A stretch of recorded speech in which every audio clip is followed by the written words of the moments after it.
everyone, it's Chelsea from Little Mountain Ranch, and today I'm going to give you an update on everything that's been going on around here over the last couple of weeks. I think I am officially the most inconsistent YouTuber in the homesteading community. I just cannot seem to get it together enough to be able to actually upload videos. I film them all the time. In fact, I have filmed 4 videos over the last couple of weeks for you guys, and it's just kind of been a bit of a comedy of errors. On the first one, I forgot to turn the microphone on. On the second one, my camera died. I didn't even notice. And on the second one, my battery died and I didn't even notice. On the third one, I just got so into the project that I just lost track of time and didn't actually put together a video that made any sense whatsoever. And I can't even remember what happened the fourth, but it's just been ridiculous. I'm just going to take you around and actually show you what I've been doing and try to update you on as many different things as I possibly can. The first thing that I'm going to do is give you an update on how things are going in the root cellar. If you'll remember back, I did a couple of experiments in my root cellar around trying to combat some mold problems that I was having. And I also decided to leave some cabbage in my root cellar for as long as I possibly could before it started rotting, just to see how far we could go. The last time I checked was 4 weeks ago and everything was still in great shape and the cabbage was totally edible. So I'm gonna go pull one out right now and we'll see where things are at.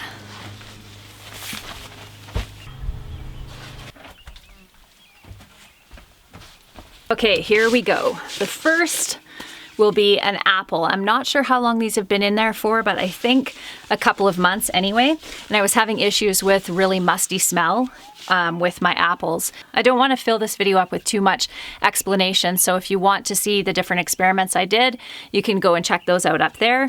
But this is one of the apples and it's looking pretty good. Feels crisp, so we'll try it. It's perfect. This is really good. It's super crisp and there's zero musty flavor to it. So that one was a success. Now, for the cabbage. Do you see anything wrong with this cabbage? Like the big giant hole chewed in the side of it? Something, literally, I wish I could show you all the way down. I don't know if you can see, but something actually went in there and chewed all the way down to the stem of this cabbage. So that cabbage is not good anymore for anything except for pig feed. But this one, so these have been in the root cellar for just about 8 months now. So let's see how they're looking on the inside, whether they're still edible or not. Looks pretty good. Now we'll just have to see how it tastes. Still crispy. I can taste a difference in this now. It's not, it actually just doesn't really have a lot of flavor. I wonder if it would if I went down a little bit further. Let's try.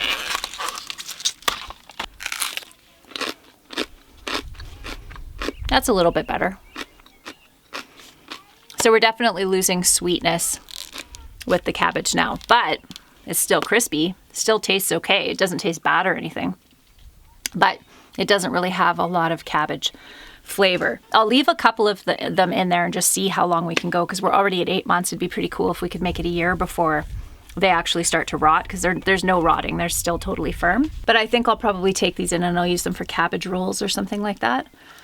Yeah, anyway, that's good. And then the beets, there is no softening at all with the beets. They're still good, and I stored these in sand and in open crates, and I didn't actually notice a difference, so I'm just going to store them in open crates from now on because they're cleaner and also just less of a hassle to get out in the wintertime. And then carrots, you can see it's got a few little sprouts on the top here, but let's see. Still crisp. Now I'm going to eat just a tiny bit of dirt because I don't have any water nearby. These still taste awesome. They're losing a bit of their sweetness, but they still taste great. So, earthen root cellar definitely works. No question about it. This is the way they have been doing it for a long time, and there's a reason for that because it works. And now that I've managed to deal with the mold issues in here, I really don't think I'm going to have any problem with storing anything here from now on. So that's fantastic. Okay. I am going to eat up this apple because I don't want to waste it and it tastes really good. And then we'll head up to the forest garden and I'll update you on what's been going on over there. Okay, so what's been happening in the forest garden since you saw it last? I'll show you in a second, but I did end up getting all of my shrubs in, and I have a list. I'm going to read it off for you, and then I'll show you where I planted them in the food forest. Okay, here we go. So I ordered sea buckthorn, 2 different sea buckthorns, 100 strawberry plants, 2 hascup berry plants, 2 different kinds, 4 grapevines, hardy grapevines that are good to a zone 3, which is amazing. A couple of low bush cranberries, let's see, and several different elderberries. And I also ordered, after I posted my last video, many of you recommended some different plants to get. So I went in and I also ordered, I think it's pronounced aronia plant, and it's called a chokeberry. Not a choke cherry, but a chokeberry, and 2 different kinds of gooseberry. And then I also ordered a hardy kiwi vine, and a couple of different people were asking me about what the hardy kiwi vine is. It's a kiwi that has, that's about the size of a large grape, and it has smooth flesh, so you can just eat the entire thing. And it is hardy to, some people have even grown it in a zone 2. The only challenge with it is that the leaves are sensitive to frost, so I may end up needing to cover it with some fleece or something like that if it starts to leaf out before our frost dates are over. We usually have our last frost date by the May long weekend, so if I notice it's leafed out before then I'll cover it up. But I did plant 2 of those as well, a male and a female. And I'm excited about those plants, not just for the fact that when they are in full production, they can produce up to 100 pounds of fruit per plant, but also because they are just a beautiful plant. The male one that I got has a variegated leaf that has like some pink in it, green in it, and then the colors change throughout the season. So even just from a aesthetic perspective, I'm excited about that plant. It's a super bright sunny day, so everything's gonna look a little bit washed out, but I'll give you an overview of how the forest garden is looking right now and talk a little bit about what I used for mulching. Okay, you can see the forest garden behind me here.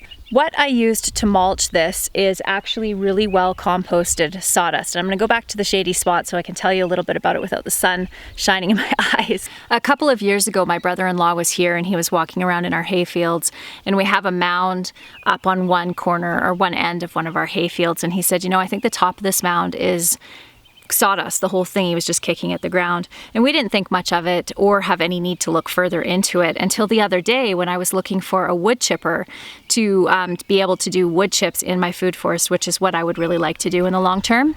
But all 3 of the rental places in our town do not rent wood chippers, and the closest one I could find was a couple of hours away. So knowing that my plants were coming, knowing we were going to get a bit of a heat wave, I really wanted to get mulch down on the food forest right away.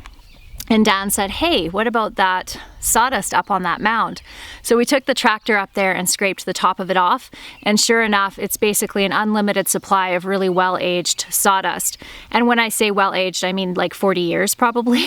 We have a log house, and all of the logs were milled here on this property to build our house 40 years ago. And the only thing that we can think is they did it up on that spot, and then they just smoothed it out and left it there after the house was built. Usually you don't want to mulch with sawdust unless you're doing it on paths, just because it kind of knits together and forms a bit of a crust over the surface and then makes it harder for water to penetrate. But because this is such well-aged sawdust, I think it's going to work fine. And my thinking around this is that if you think about a forest floor, and that's what I'm trying to mimic here, the forest floor has the soil, then it has some composted material, like finer composted material, thicker composted material, and then on the top of that is all the stuff that falls fresh down every fall. And what I've done with this is I have the soil, and then I have put compost on top of that, and now I'm going to have the sawdust on top of that, and then wood chips will cover the entire thing as soon as I can get my hands on a wood chipper. So it's basically going to mimic the same idea as a forest floor. So I'm hoping I'm actually going to be able to get a little bit ahead of the game by doing it this way. So we'll take a little walk around the food forest, and I'll show you what I have in here. I have also moved up some of the perennials from the garden around the house that I mentioned in my last video, and have planted those as well. Okay, let's go look. This plant here, this is called a bleeding heart, and if you look over here, I transplanted these little violets, and there's a little violet blooming there. And I have a couple of pots of pansies around just to add some early color. This is a delphinium. And so is this one. And along the fence here is where I put all the grapes. So all the way down this way, there's grapes going all the way along. And you can look along here, and I have all the strawberries, and the leaves are already starting to come up.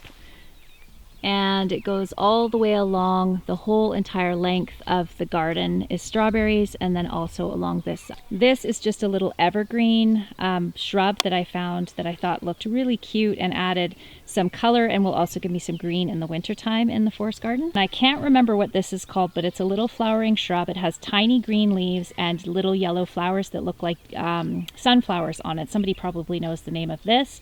And I planted this here to attract pollinators.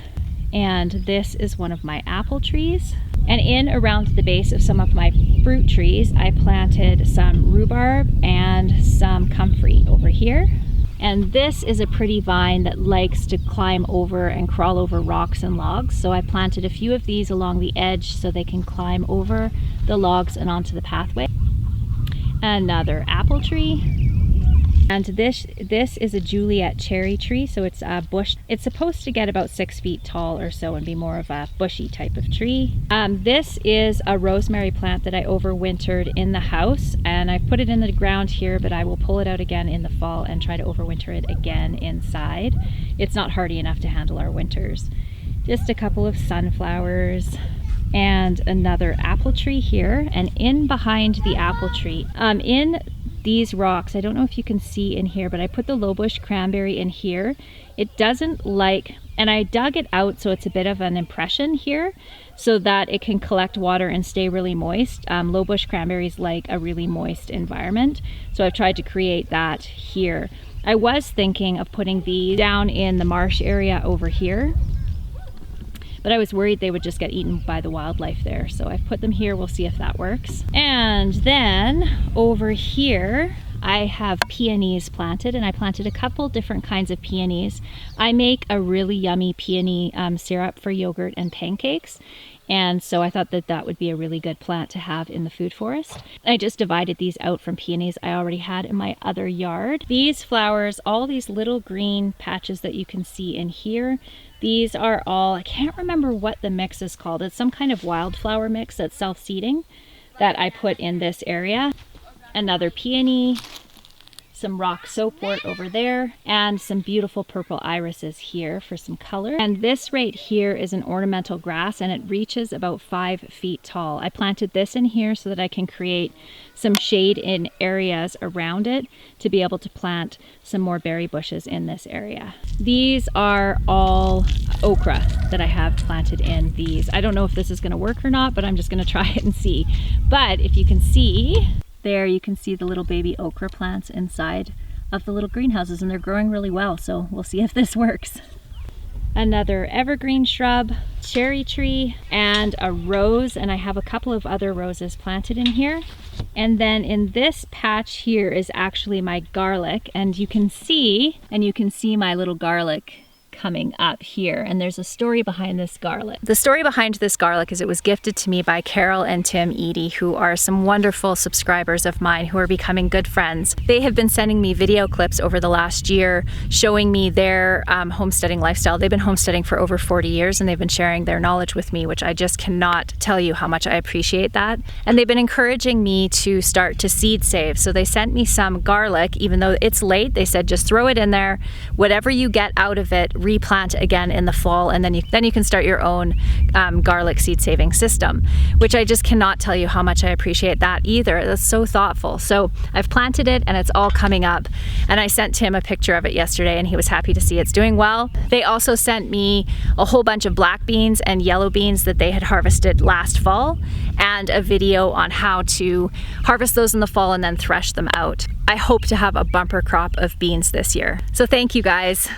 I have some sunflowers in these little pots here, and this cute little archway that my mother-in-law gave me. And beside that, I have planted my hardy kiwi, one on this side and one over there on this side. Man, it's getting hot out here. It's probably 25 degrees already, which for us is hot. The hardy kiwi vine is a pretty vigorous vine, at least in the right growing circumstances, so we'll see if I can create that here on our farm. But this little archway here isn't going to hold them over the long term, but I don't expect I'm going to see a ton of growth this year. So I'm going to leave this here, and then my plan is to build a trellis system on either side of this, and if the kiwi do really well here, then I will plant another couple of plants on it. So there's your update on the food forest. The other thing that I wanted to talk to you about, and one of you had asked me a question on how the hugelkultur beds are going. This is one of those things that I experimented with, and I would consider this kind of a failure of sorts. So I wanted to share it with you so that nobody else makes the same mistake that I did. Maybe before we do that, we'll run over to the greenhouse and I'll give you an update on how everything is doing in there. Everything is growing really well. And if I wasn't going away this weekend, I would probably start to harden everything off, but I don't want to risk losing everything when I'm not here. As you can see, it's rather green in here. All these plants that I started earlier are doing really well and really need to go in the garden. And then underneath the table here, it's all full of all of our plants that we potted up. We use these cups to do our potting up in, and they're 100% compostable, which is what I'll be doing at the end of the season. And they're also made from 100% renewable resources. So I thought I would just try these, and they seem to be working really well. All my little tomatoes are doing well.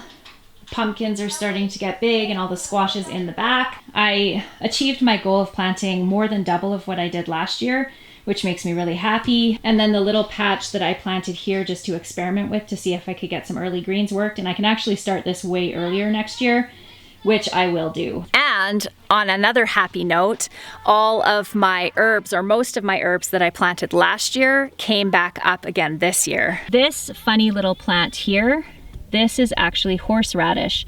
So I planted it last year, it came back this year, and this year I should be able to harvest some of the roots and make my own horseradish sauce, which is something we enjoy. Pardon me, honey? Pardon me? You want me to see something?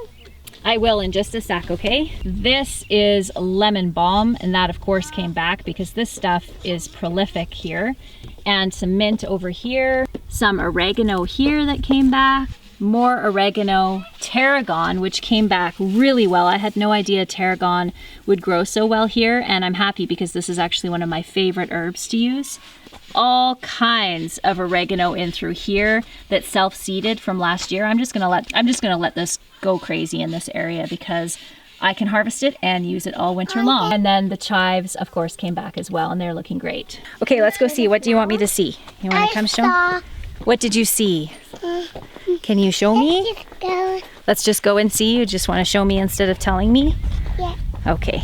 So my hugelkultur bed, I'll link that video up here so you can go see what it did look like when I built it.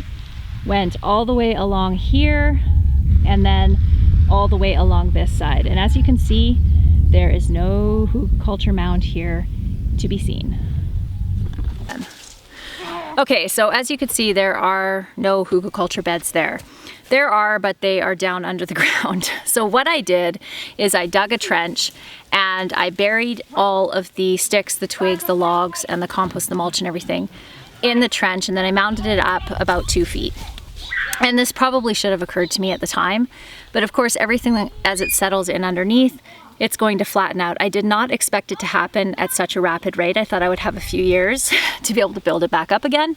But no, it settled right down to the level of the garden. And within probably by the end of this summer, it's actually going to be like an indent, which is not what I want. What I actually built it for was to act as a bit of a sponge for the extra water that was coming off the slope of my garden, because my garden is on a bit of an angle, and then to be able to feed the plants that were in the hugelkultur bed. And last year, they worked incredibly well. I mean incredibly well. The contrast between the plants that were in the hugelkultur bed and the ones that were in the main part of the garden was like night and day. They were twice as big and twice as prolific by the end of the season. So my whole idea and what I was trying to achieve worked last year, but now basically what I'm gonna have to do to fix this problem is to build a hugelkultur bed on top of the one that I have that's underneath the ground now. So I think that the idea that I had to build the Hugelkultur bed and put it as a kind of half of it underground to act as kind of a sponge to absorb the water so it didn't run off. I think that was a really good idea, but where I made the mistake is I didn't build it up high enough on the top. So what I'm going to have to do this year, and I don't know if I'm going to be able to do that this year or not, I want to be able to, is to actually build a Hugelkultur bed over top of the one that I did over there, and then actually have it come all the way down and across the whole base of the garden. Because now my garden is larger anyway, and if I built the Hugelkultur all the way across the whole entire thing, to make it maybe 5 feet tall, and then that should work over the long term. And I'll also use larger logs. That's another thing that I should have done, is I should have put really large logs at the base, in the base of the trench, and that probably would have resolved the issue of it settling as much as it did. It's kind of, because I am so new to permaculture, these kinds of mistakes are bound to happen, and I've learned from it, and now I know how to do it better next time. I'm not looking forward to having to haul that amount of wood out of the forest, I have to be honest, because that is a lot of work, and I may actually need to wait now until we have the hay off before I can haul all those logs across the hay field. So I'm not sure if that'll happen this year. I really want it to happen this year, because the thing about permaculture that I'm learning is that it really is a long-term project. This isn't something that you're going to do and see a return the first year. You're going to see a return the third and fourth year. So with that in mind, I really want to get as much of the main infrastructure, permaculture infrastructure, in place as soon as possible, because it's going to be a few years after I get it going before it's really working for me. So I think I'm going to have to do that Hugelkultur bed this year, and I'll take you along with me when I do it, and do a lot more research before I do it, and maybe not try to be so experimental before I have been successful with just doing it the way that everybody else does it. I'm really happy I was able to get on here and make a video for you guys. I think this one will be pretty easy to edit up. So I'm going to go inside and during quiet time this afternoon, hopefully get it edited and uploaded for you so that you have a video at least before too much time passes by. I hope you really do have a wonderful couple of days or a week or maybe 2 weeks until I see you again. Bye everyone.